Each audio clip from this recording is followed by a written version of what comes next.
commencer cette cérémonie et nous allons tout d'abord, avec monsieur le conseiller départemental, déposer la gerbe au pied de notre statut de la République.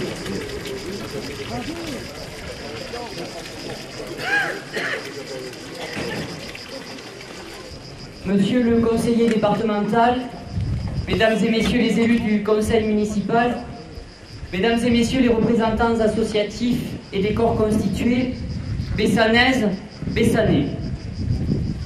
Comme nous le disent les historiens, nous fêtons aujourd'hui non seulement la prise de la Bastille de 1789, mais aussi et surtout la fête de la Fédération qui s'est déroulée à Paris un an plus tard, en 1790, sur le Champ de Mars. Contrairement à ce que pensent beaucoup, ce n'est pas la révolte que nous commémorons, mais bien la cohésion nationale. Nous sommes rassemblés autour de quelque chose de bien éloigné de la haine ou de la rancœur. Nous célébrons un symbole fort, celui de la concorde nationale. Nous fêtons dans toute la France ce 14 juillet 1790, date à laquelle, certes, les Français se sont rappelés la prise de la Bastille, mais il s'agissait aussi, pour chacun, de clore la Révolution.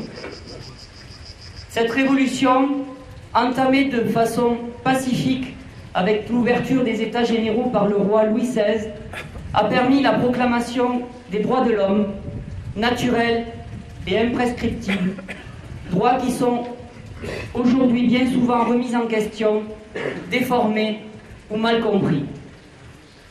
Le 14 juillet, c'est aussi la fête de la République.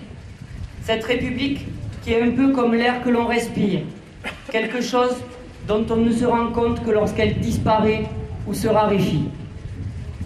En ces temps que nous vivons et qui résonnent d'intégrisme, d'intolérance, de violence et d'excès de langage, célébrer le 14 juillet doit être l'occasion de nous souvenir que nous disposons avec la République et la démocratie d'un bien d'autant plus précieux qu'il reste rare dans le monde. C'est un bien qui mérite qu'on se batte pour lui, pour le préserver, pour l'enrichir, pour l'enraciner, le conforter et d'abord au quotidien pour ne pas le dégrader. Car ils sont nombreux à travers les siècles, celles et ceux qui ont combattu pour notre patrie et pour la défense de ses libertés. Aujourd'hui encore, les menaces et les atteintes à la paix nous appellent à la vigilance et à la lucidité.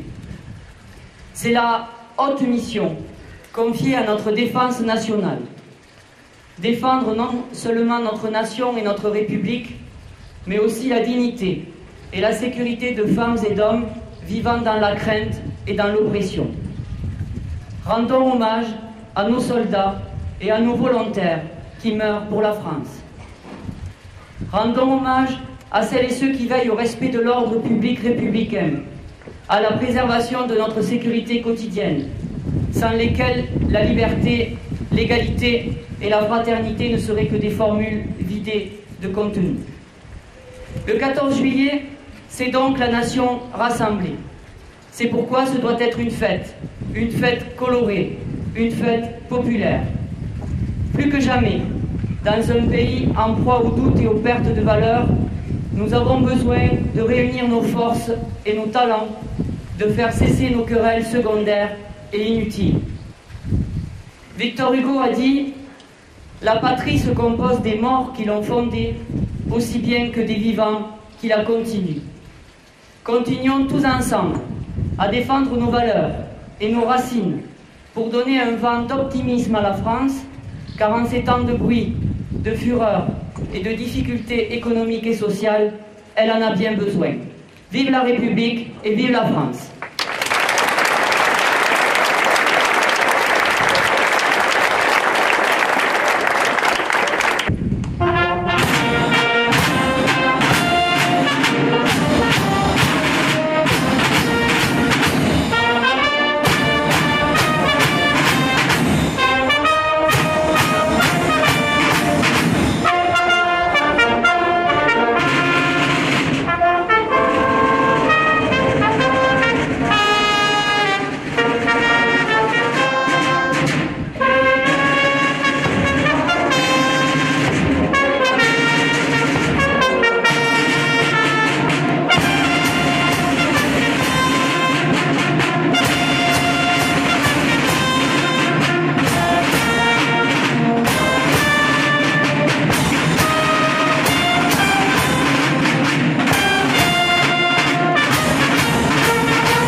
Merci à toutes les personnes qui ont bien voulu assister à cette cérémonie, ainsi qu'aux musiciens, aux sapeurs-pompiers, aux anciens combattants, aux porte-drapeaux. Et je tiens également à remercier l'escouade, les véhicules militaires qui sont là depuis maintenant quelques années, qui animent ce 14 juillet.